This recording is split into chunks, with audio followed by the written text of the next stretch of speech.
What is up, guys? I just finished the placements on my unranked to diamond account. Most of the games were low silver and I ended up in silver 2. Basically, there are 5 really big things that I actually didn't realize but are super important to focus on when you're trying to carry your teammates, especially at lower ranks. And I won't have gone over this stuff before, I only just realized this stuff for myself. Like this video if you did and you want some more, dislike it if you didn't, but let's jump straight in. The first thing is playing for the lane phase is way more important than I ever thought it was.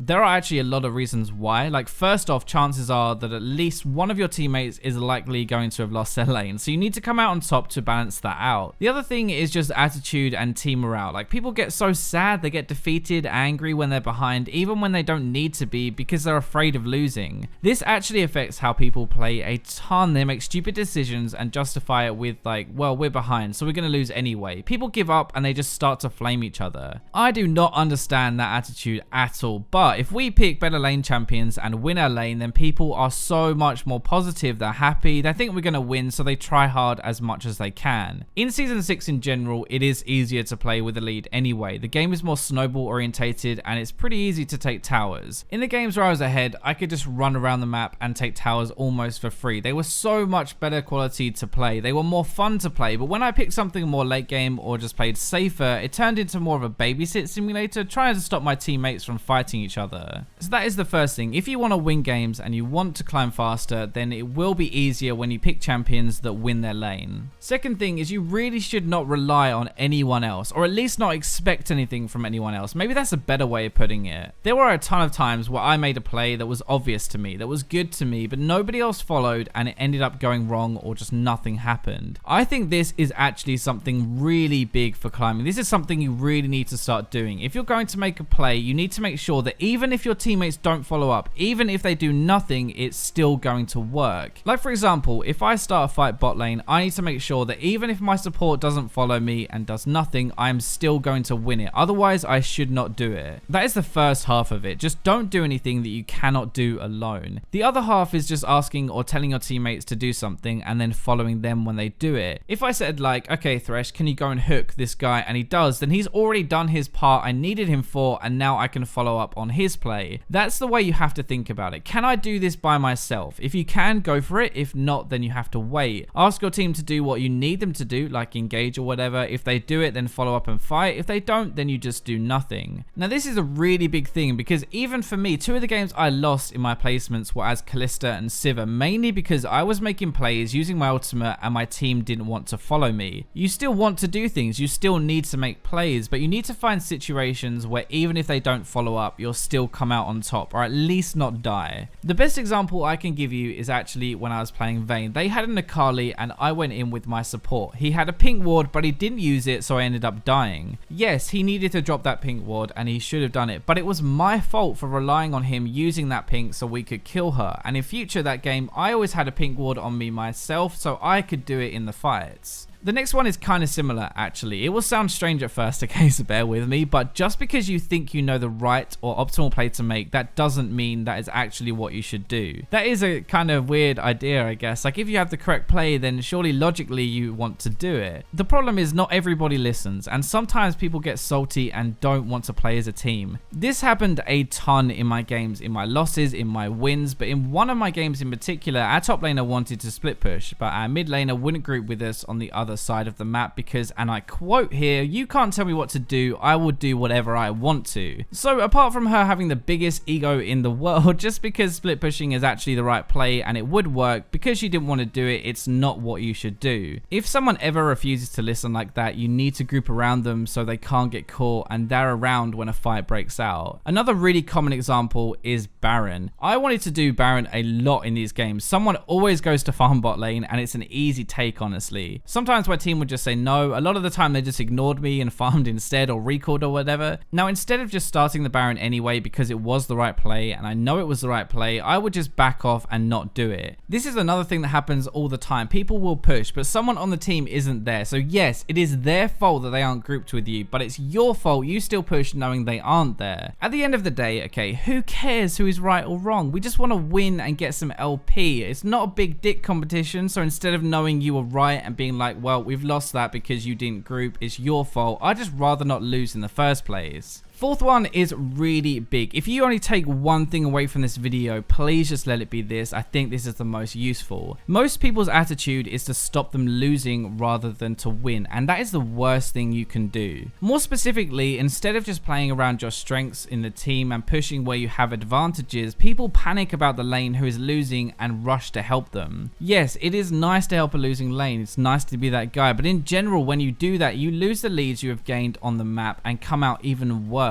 Let me just run this down as an example to show you what I mean. So I had a Jax top who was getting destroyed by a Kali, like really hammered. My team's response was for our mid laner and our jungler to go top and try to help him. All this did was attract more attention. 3 people top means their jungler and their mid laner went top too, and it turned into a 3v3, which obviously we lost because Jax is a lot weaker than a Kali. It's not just the 3v3 you're losing out on though. The other side is Morga's winning mid lane. After she started roaming top, more Zed came bot. He killed us a few times. He could roam for free and get free farm. What we should do in those situations is ask the top laner to sit under the tower and just create a lead in mid and bot lane to counter the lead the enemy has top. You need to play around your strong lanes, create an advantage there. All you do by grouping around the weak person is put yourself at a disadvantage. This is why you hear a lot of people saying not to gank the losing lane but to snowball the winning ones. More often than not, this is what will win you games. You get towers, you get kills, and remember, after like 3 deaths, the person isn't worth any gold, so it really doesn't matter as much as you think it does when they die. Basically, if you want to carry your teammates more, then group in lanes where teammates are winning. Take towers, win the rest of the map, and that will indirectly relieve pressure and give your weaker ones some global gold. The last thing is all about attitude. People are so salty, holy crap. As much as I hate to say it, this game is not just about how good you are at it, it's about your social skills and your attitude as well, especially at lower elo. You need to be the nice guy. You need to focus on something that is going well this game. Try to encourage, try to mediate, try to settle people down. It is really sad that you have to do this, honestly, but this is going to win you games. In one of my games, my jungler wanted to quit because he thought our mid laner was toxic. I talked him down, told him to mute her, and promised I'd help him carry the game so we would win anyway. In another game, I didn't do that. I just muted him when he was toxic, but the rest of my team didn't mute him and flamed him back, so he just bought a tier and Frost Queen's claim on Master Yi, and we lost. Look, my point is, unless you're a mechanical god, if you can swallow your pride and ego, be the good guy, help to improve the team morale and atmosphere, then you will win more games, I promise you. I will never ever talk shit in my games. I've been there. I've done that when I first started this game. Everyone has, honestly, but it really doesn't help and it will lose you games. Even if you can't be that guy that's happy and trying to help his team, and even if you are a bit salty, just don't open your mouth and don't make it worse. Anyway, I hope you guys enjoyed this video. These are genuinely the most important things that I've noticed when playing my placement games. Remember to like, subscribe, comment, share, and for now, let's go to the robots.